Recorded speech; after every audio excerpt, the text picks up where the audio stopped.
Hi, everybody, and welcome to another episode of Indoor Recess, where we play inside because we're still in a global pandemic.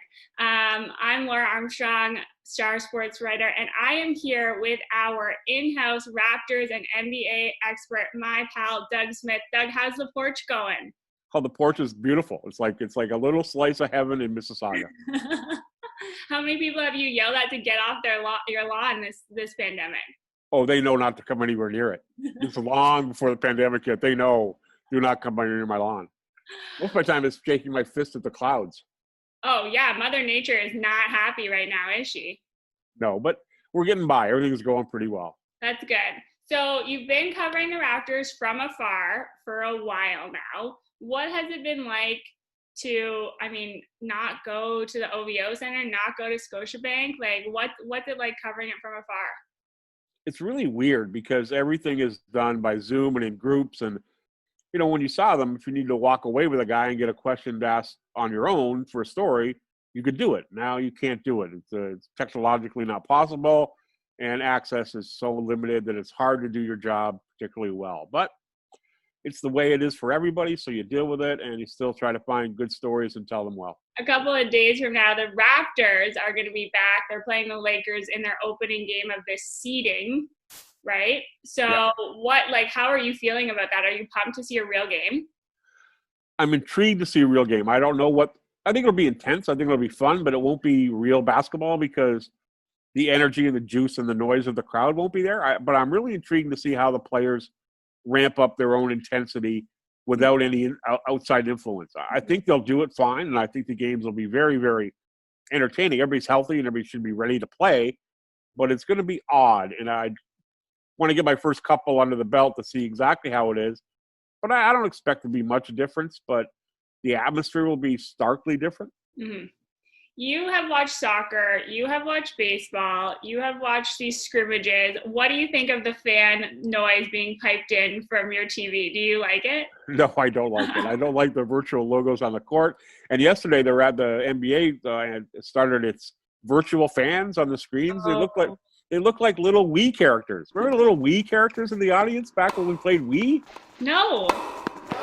Love 15. Oh, of course now because you're like 17. That's what they look like. They don't look like real people. So it's going to be bizarre, but we don't think there'll be any thunder sticks. No one will be yelled at to clap your hands, and nobody will want to make your noise. So I'm okay with that. Yeah, you like that. I like that. I don't like the cardboard cutouts. I'm really against seeing Mary Hart from Entertainment Tonight as a cardboard cutout. That's not for me. It creeps me right out. Yeah, that makes no sense. I understand why they might want to try it, but it doesn't seem to work. Baseball's odd. I've watched a bunch of the games, and the great expanse of empty seats is very bizarre. Yeah. And the same thing with the soccer when it started the Bundesliga and the Premiership, and the MLS Return to Play Cup, whatever the thing was called, that the TFC MLS is win. back. That's what it was called. And then stopped for Toronto real quick. It was bizarre. It's bizarre to see great expanses of nothingness. And I think that's where basketball has a bit of an edge, that it's so small an area, and they you don't see empty seats. You see things. You see signage, like you see signage all the time. So the NBA will feel a little bit more like a real game than baseball, basketball, or baseball, hockey, or soccer. But it's still not going to be a real game, with the atmosphere. Mm-hmm. Will Drake be inside the bubble? I'm sure they get to, I think, 300 cutout fans per home team. I'm wondering how they get 150 Drakes, 150 knobs. That's going to be the intriguing part. Whether this be every other one or each their own section.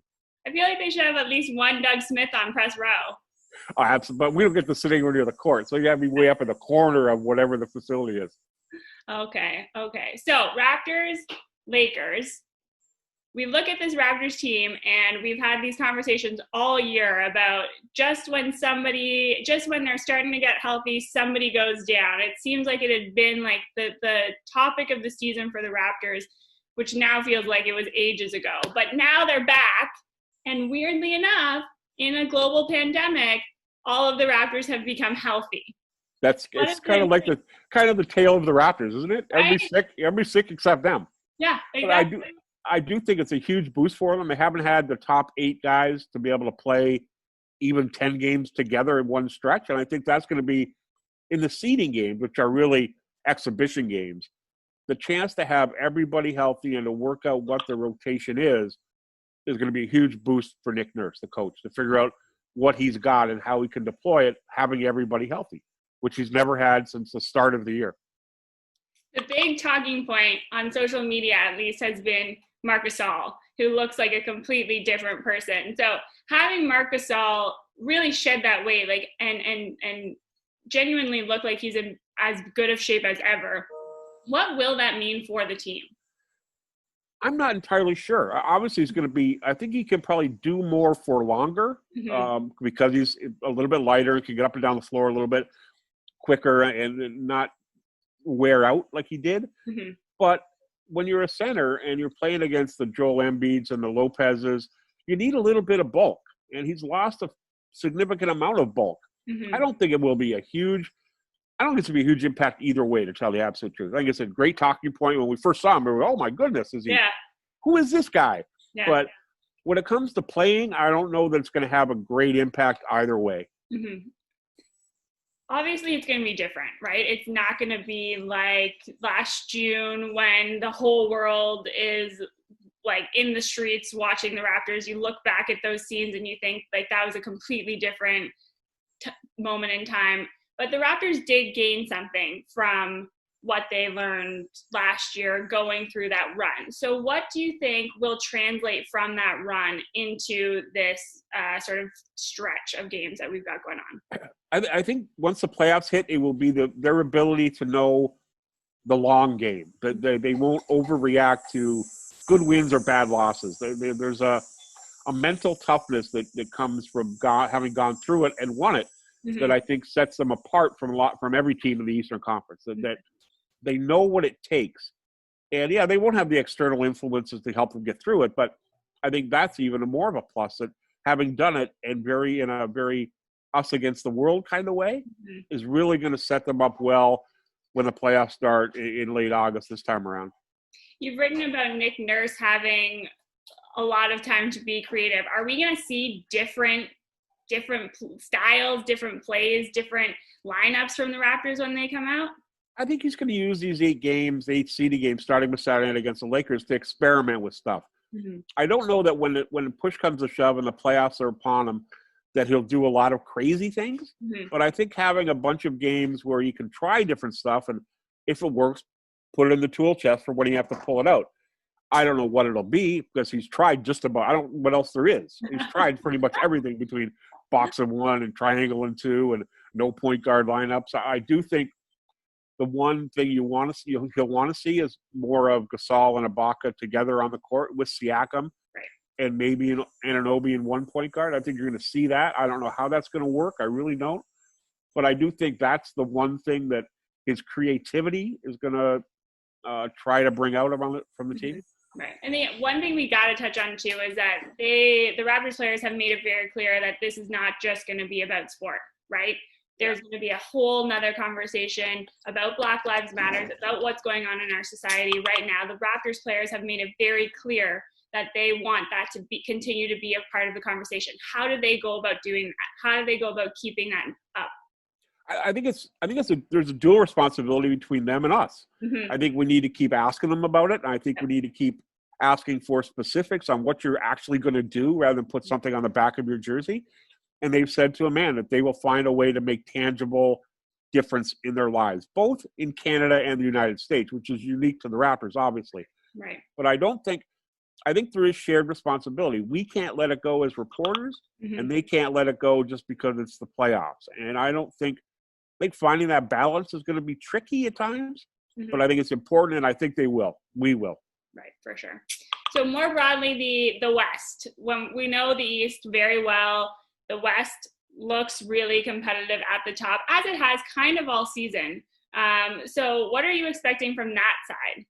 I still like the Lakers and Clippers. I still think they're the 2 best teams. But you look at a team like Denver that is young, unproven, but really, really skilled. Mm-hmm. And maybe in the confines of the campus bubble, whatever you want to call it, mm-hmm. that inexperience doesn't really hurt them because they don't have to go on the road and win a tough game in a hostile environment. I I think they're really good. I think Houston is still intriguing because they play such a style that no one's ever seen before. Mm-hmm. Nobody taller than 6'7" on the court at one time. Mm-hmm. So I think there's a lot of balance up there, especially given that there is no home court. There is no, Denver also doesn't have the mile-high altitude to worry about, to deal with, or to use to their advantage. Mm-hmm. But so everything's more even, and I think the West is going to be very, very, very intriguingly competitive because there is no advantage to one team over the other. Okay. So, hot seat time. Who's going to win? I had to, right? Yes, I had of course. to. Who's going to win the East, Doug? I don't think there's any reason not to pick the Raptors. I really don't. I like Milwaukee was in the midst of historic regular season. Mm-hmm. Boston is really good. But I do think that knowledge, that collective toughness, and having gone through it so recently, sets the Raptors apart. I don't know man to man whether they're the best team in the East, but I think they're the best team in the East. And I fully expect them to win the Eastern Championship. I really do. Yeah, I feel like they've kind of got that like TFC mentality, that TFC kind of group mentality, just to always bring it back to soccer. Like that kind of like grizzled team that just knows how to get it done. Sure, and Michael Bradley is a taller Kyle Lowry. There you go. Don't tell Kyle that. No, I won't ever. Never. But he doesn't talk to us, so I'll never get a chance. Who's going to win the West? I hate to bet against LeBron, and I hate to bet against Kawhi. Ooh. But I think the Lakers are better. I think Anthony Davis and LeBron are a better duo, and I think LeBron's strength of will is probably a little bit more than Kawhi's. But I think that's going to be an epic Western Final, Lakers-Clippers, and I wish I could cover it from one hotel in Los Angeles instead of my home in Mississauga. But I think the Lakers will win the West at the end of the day. If Kawhi was watching this, which I'm 100% sure he will not, he'd be real done with you, Doug. He wouldn't be laughing. I think he was done with me anyway, but he wouldn't be laughing. He would not be laughing. So you're saying Raptors-Lakers final. So Saturday's game is just going to be a preview of what's to come. Absolutely. It's like the prelude to the prelude. It's like it's going to be, but that's not till like middle of September. So we got a lot of time for that to go wrong. Yeah, but we got nothing else to do. So there's that. We're going to be paying attention anyways. He's Doug Smith. He is going to be covering the Raptors, the NBA thoroughly, as always, for the next little while. Doug, stay safe out there. Have some cold ones on the porch later this afternoon, and we'll talk to you soon. Laura, it's always good to see you. Keep running the show like you do, and this Inside Recess thing is a lot of fun. Thanks for having me. Bye, pal. All right.